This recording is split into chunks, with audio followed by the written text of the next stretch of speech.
Hello, this is your midweek update. I'm your host, Stuffwithcleatus, not to be confused with Sal from Impractical Jokers, which Monster Rust thinks I kind of look like. Speaking of Monster Rust, he's getting real close to that 1,000 subscriber mark that is needed to be monetized. Please everyone go over and give him a sub. Tell him Stuffwithcleatus sent you. Let's get on with the news.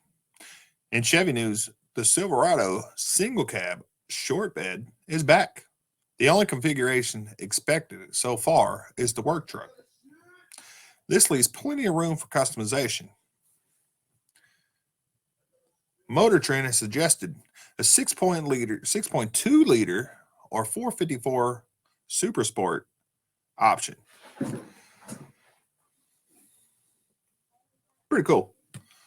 For the 1993 throwback look, with all the EV talk, this would be a big draw. The new Ford Lightning is EV. Even if GM would like to do this, it might attract some of the customers that don't want an EV. Who knows? They might even make up for the big missed opportunity that they had with the new Blazer, which could have been really cool, made to look like an OK5. Breaking news alert. Let's go to Destroyer 1320.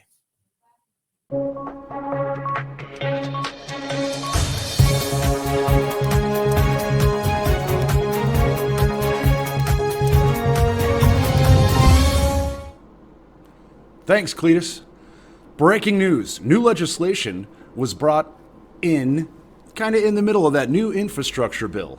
What does that mean for you? That means that the government now has a way to kill your car. Yes, that's right. After all cars built after 2026 will have a kill switch built in. And it also has beautiful features that are, how do they say it? They say passively. They're going to passively monitor your driving habits. They're going to passively monitor your blood alcohol level in your system. This is kind of a scary thought, so I wanted to make sure we brought it up as soon as we could. Let's move on to other breaking news. Dodge's Never Lift campaign came out with a couple of new rumors. Now, the doors have not opened if you're following that campaign yet, but rumors are that there's possibly an EV CUDA that's 1,326 horsepower that is on the way. There is a production version of the Challenger with the Elephant. That's the aluminum Elephant motor, 1,000 horsepower motor. There's supposed to be an actual production variant of that car coming your way. Other rumors are that a Dodge Hornet is coming, a Super Bee may be coming, all-wheel drive. That's a crazy rumor. And then an EV Dodge Viper. I don't know about you, but just give me my motor back. Back to you, Cletus. I appreciate you guys. Have a good one. Fido, go. Guidance, go. Control, go. Telcom, go. GNC, go. Ecom, go. Surgeon, go. Capcom, we're go for landing. Dang, Destroyer. That sounds like some crazy stuff. I'm down for the EV Viper, even though it's EV. It sounds pretty cool. But I don't know about that Hornet concept. If it's going to be an SUV like that, like what's shown on the internet anyway, count me out, bruh. On to other news. Over 200,000 2018 newer gas-powered or total gas-powered Toyota Camrys have been recalled due to the brake problem. The brake assist, ran by the vacuum pump, has a sudden brake assist loss. Frequent braking and constant idling are the cause of premature wear, which everybody does. They brake and they idle because they sit in traffic. So you might want to get it checked out. There's a defective cap on the rotating vane of the mechanical vacuum pump. The cap will fail and get stuck between the vane and the housing, causing loss of assisted braking and increases the risk of crash. Ouch. In YouTube news, 65 Ford, the YouTube channel, has made a shop heater out of electric dryer. He's done this before with a gas dryer, but this dryer is 240 volt and it has great heating ability. He says you could even make it solar power. The link to this video is in the description. This is a must-watch video, And if you have a shop in need of a heater, this is a must build. Go over, check them out. Tell them Stuffwithcleatus sent you. In other YouTube news, famed YouTuber CP the Tool Addict catches fire during a live stream. Better ability to be successful later on than their peers. Yes, Maybe. and that goes a long way, but it's like I'm on fire! I literally just caught on fire! Your heater? stop, drop, and roll. Oh shit, he really was on fire. Save me, Tom Cruise. Holy shit. Run around. Oh my I need to, God! Help me, Jesus! Help me, Jewish God! Help me, Allah! Ah! Help me, Tom Cruise! But how? And that goes a long way, but it's like I'm on fire! I literally just caught on fire! Your heater? stop, drop, and roll. He's okay, but he has lost his favorite jacket. In a toxic lake in California, there's enough lithium to transform the North American EV industry, known as the Salton Sea. This area is otherwise useless at this point. If this area is used for lithium, not only will it transform the EV industry as we know it, but will also help clean up this toxic area that right now has a problem when it is in drought, which California is in drought all the time. When in drought, it produces a toxic chemical in the air. It could also help the U.S. not rely on the current lithium produced, which is controlled by China out of the Congo and is really bad for the earth. In Take My Money cool car news, there is a 1957 Volvo TP51 going up for sale. If you've never heard of these vehicles, it's okay. I haven't either, but they're pretty cool. These vehicles were used by the Swedish military.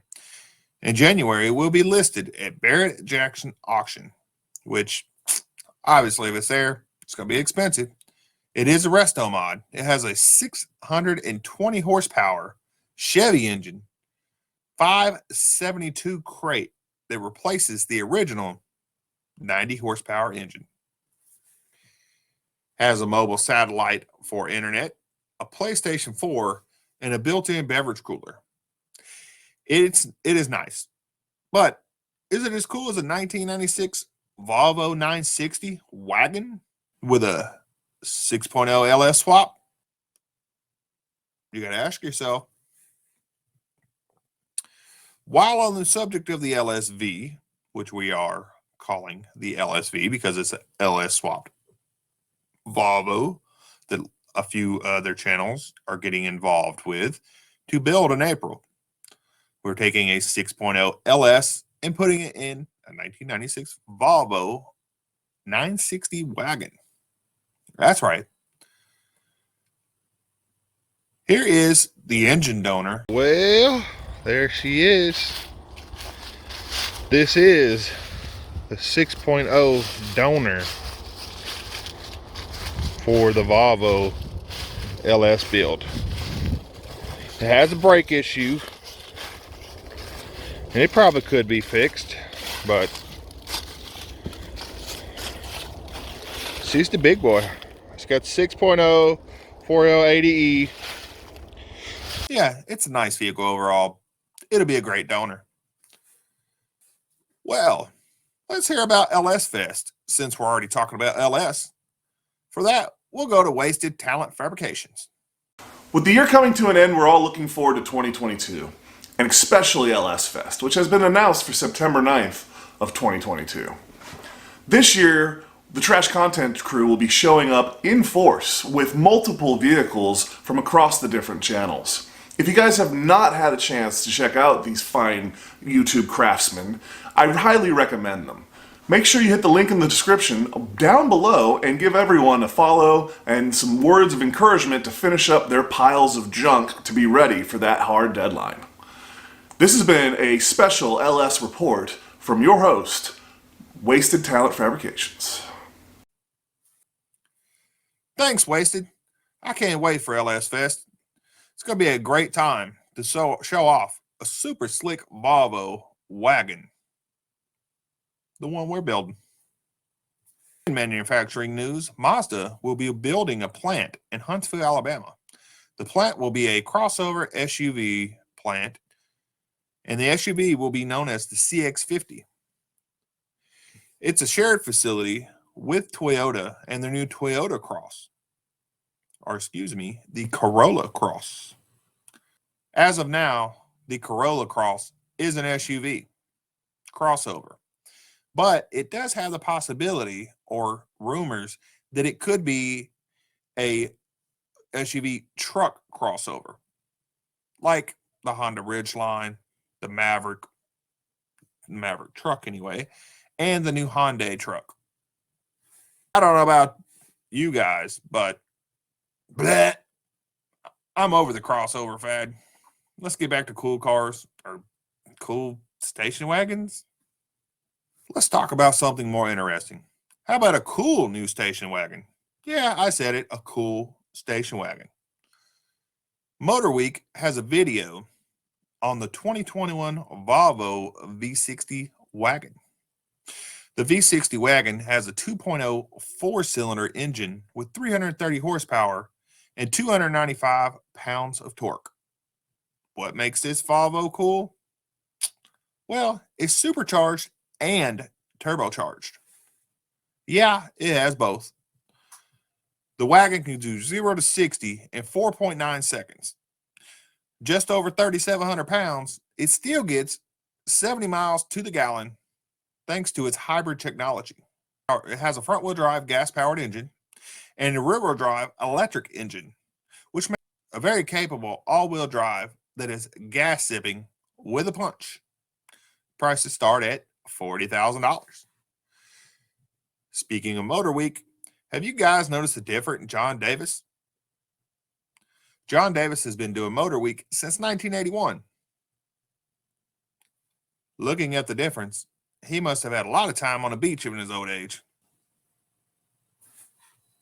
The YouTube automotive calendar is almost complete and should be able to purchase starting somewhere around the 15th of December. If you would like to get your picture in the calendar or a date listed on the calendar, reach out to me on social medias, the email, all of it should be linked in the description. How to purchase a calendar, you might ask?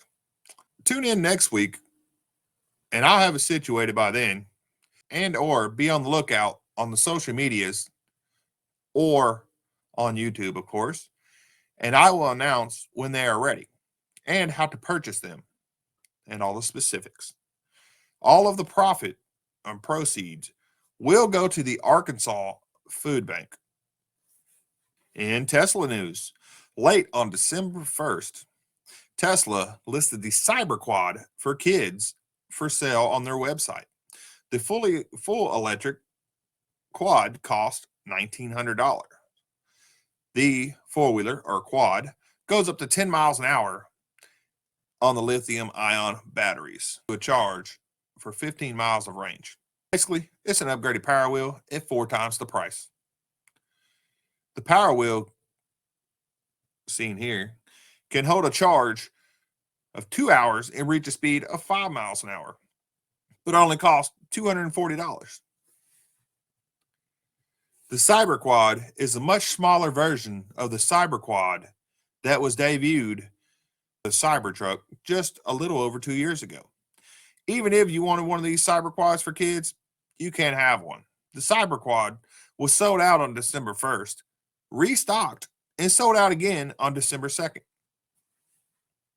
Now that everyone's excited about the Cyberquad, let's go to Twisted Piston Garage for some Canadian news.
to donate 115,000 Canadian towards the relief fund. So that's going to go straight to the Red Cross to help the families as soon as possible.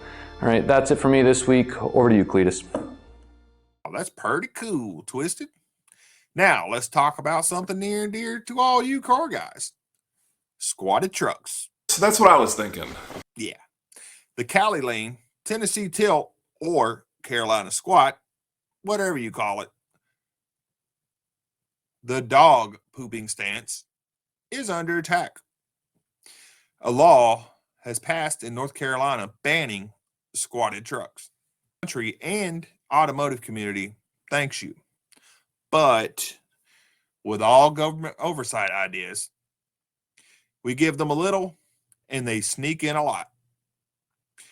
The law states a vehicle cannot be lowered more than 2 inches from the manufacturer's height and cannot be raised more than 3 inches from the manufacturer's height. Lawmakers say the key word is "and," as in the law is designed for the combination of the lowered and lift at the same time. Lawmakers do admit the wording is vague and up for interpretation, meaning that it is up to the police officer's discretion to impound the vehicle based on variation of the height, raised more than 3 inches and lowered more than 2 inches. So if you lift it or lower it, even if it's just leveling the vehicle, not making a squatted truck, the law is vague enough that you could still be impounded. This has been your midweek update. Make sure to check out the links in the description and support these guys who have helped. If you would like to help with automotive or tool news stories, automotive and YouTuber news, or if you would like to do a segment, please reach out to me on social media networks or email. Next week, Wednesday, the 15th of December, will be the last news for the year. The show will be back on January 5th, 2022 to start the new year. Hey, I appreciate you guys. Give it a thumbs up, whether you liked it or not. See you right after this for the live show.